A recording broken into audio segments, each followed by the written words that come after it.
जादुई गुड़िया के 3 पति। ये कहानी शुरू होती है एक छोटे से गांव बलियापुर से, जो शहर से लगभग 200 किलोमीटर की दूरी पर था।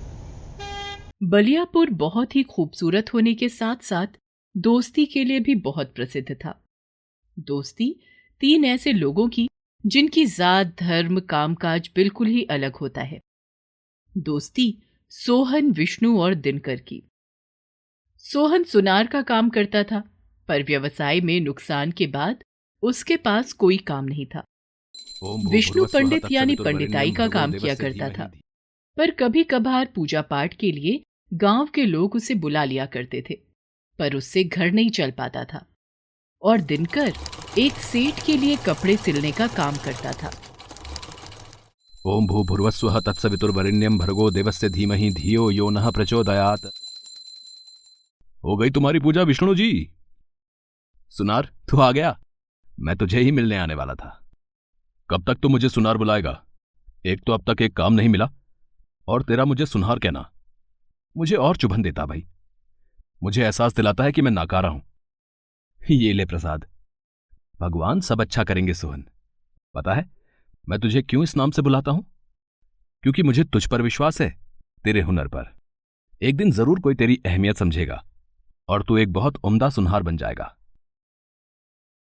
विष्णु की बात सुनकर सोहन उसके गले से लग जाता है और कहता है, तुम दोनों के अलावा मुझे और कोई समझता ही नहीं यार। फिलहाल तो यहां बस मैं हूं। तुम्हारा दूसरा दोस्त तो अपने काम पर होगा। चल उसके पास चलते हैं। सोहन और विष्णु मिलकर दिनकर के पास पहुंचते हैं, जहां दिनकर रोज की तरह पेड़ की छांव में एक चबूतरे में बैठकर सिलाई का काम कर रहा होता है। तुम्हारा कामकाज कैसा चल रहा है मेरे दोस्त? भगवान की दया और तुम दोनों का साथ सब तो है मेरे पास। क्या चाहिए फिर मुझे? बस तुम दोनों को भी एक अच्छा काम मिल जाए। ये तो इनकी दोस्ती का एक छोटा सा अंश था। बचपन से ही दिनकर, सोहन और विष्णु साथ ही रहे। एक ही साथ खेले कूदे और पढ़ाई लिखाई भी साथ ही की। गांव के लोग इनकी दोस्ती की मिसाल देते थकते नहीं थे। तीनों पेड़ की छांव में बैठे बातचीत कर ही रहे होते हैं कि वहां दिनकर की माँ उसके लिए नाश्ता लेकर आती हैं। बेटा, ऐसा कितना काम है कि तुम रात भर काम करते रहते हो। तुम लोग ही समझाओ इसे कि अपनी सेहत का भी ध्यान रखे। खाना भी नहीं खाता। काम करना भी तो जरूरी है ना मां। 3 गुना काम है। देखा ना, मैं खा लूंगा। अब तू घर जा। तीनों साथ में बैठकर नाश्ता कर ही रहे होते हैं कि अचानक से तमतमाता हुआ सेठ धनराज वहां जाता है और एक कुर्ता दिनकर के मुंह पर मारता हुआ कहता है, गलती हो गई मुझसे जो तुझ जैसे भिखारी को काम पर रख लिया। मेरा इतना बेकार कुर्ता आज तक किसी ने नहीं सिया। मेरा काम ऐसा किया है तो मेरे मिल के कपड़ों का क्या ही हाल होता होगा। वही मैं सोचूं, मेरे ग्राहक अचानक कम कैसे हो गए। नहीं नहीं सेठ जी, मैंने वही माप से कुर्ता बनाया है जैसा आपने बोला था। हाँ सेठ जी, दिनकर के काम की आज तक कोई शिकायत नहीं आई। 2 दिन से ये लगातार आपके मिल का काम कर रहा था। हो सकता है कुछ गलती हुई हो। मेरे नौकर आकर मेरी मशीन ले जाएंगे। अब मुझे तुम्हारी जरूरत नहीं। ये कहकर सेठ वहां से चला जाता है। अब क्या होगा दिनकर? तेरा घर तो तेरी कमाई से ही चलता था। पूनम की शादी भी तो होनी है। तुम जैसे होनहार लोगों को काम नहीं मिल रहा तो मुझे कौन रखेगा आप काम पर? अब तो नाम भी खराब हो गया है मेरा। अ, अ, अरे मां, तू अभी तक यहीं पर खड़ी थी, गई नहीं? मैंने तुम सबकी बातें सुन ली है। तुम तीनों इतने होनहार हो, तुम शहर जाकर काम क्यों नहीं ढूंढते? वहां तो तुम्हें कुछ न कुछ तो मिल ही जाएगा। दिनकर की मां की बात मानकर तीनों शहर की ओर निकल पड़ते हैं और कुछ दिनों बाद शहर पहुंचते हैं और धर्मशाला में कुछ दिनों के लिए ठहरते हैं। धर्मशाला के कमरे में अलमारी के ऊपर उन्हें एक गुड़िया दिखाई देती है। यहां इस गुड़िया को कौन छोड़ गया? कितनी प्यारी और कितनी सुंदर है। हाँ, सुंदर और प्यारी तो है, पर बहुत रात हो गई है। दोनों सो जाते हैं, पर दिनकर एकटक उस गुड़िया को ही देखता रहता है और रात भर उस गुड़िया के बारे में ही सोचता रहता है। क्यों ना मैं इस गुड़िया के लिए 2 जोड़ी सुंदर से कपड़े तैयार कर दूं। रात भर जागकर वो गुड़िया के लिए सुंदर कपड़े बनाता है और एक वो उसे पहना भी देता है और दूसरा जोड़ी गुड़िया के पास रख देता है। गुड़िया उन कपड़ों में और भी सुंदर लगने लगती है। अगले दिन सोहन जब उस गुड़िया को देखता है तो उसका मन भी उस गुड़िया पर मोहित हो जाता है। वो किसी परी से कम नहीं लग रही थी। अगर इस गुड़िया के पास गहने भी होते तो क्या बात होती। सोहन रात भर में सोने के आभूषण उस गुड़िया के लिए तैयार कर देता है। अब गुड़िया एक दुल्हन की तरह लग रही थी, पर उसमें अभी भी एक कमी थी।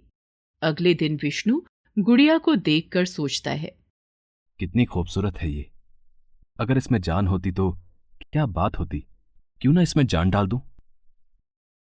विष्णु रात भर गुड़िया को मंदिर में रखकर मंत्र उच्चारण करता है और उसके प्रभाव से गुड़िया को जीवित कर देता है। आह, मेरे हाथ, मैं हिल सकती हूँ और बोल भी सकती हूँ। आप तीनों का धन्यवाद। गुड़िया की आवाज सुनकर पास ही सो रहे सोहन और दिनकर भी उठ जाते हैं। उसकी सुंदरता तीनों के होश उड़ा देती है और वही होता है जो नहीं होना चाहिए था।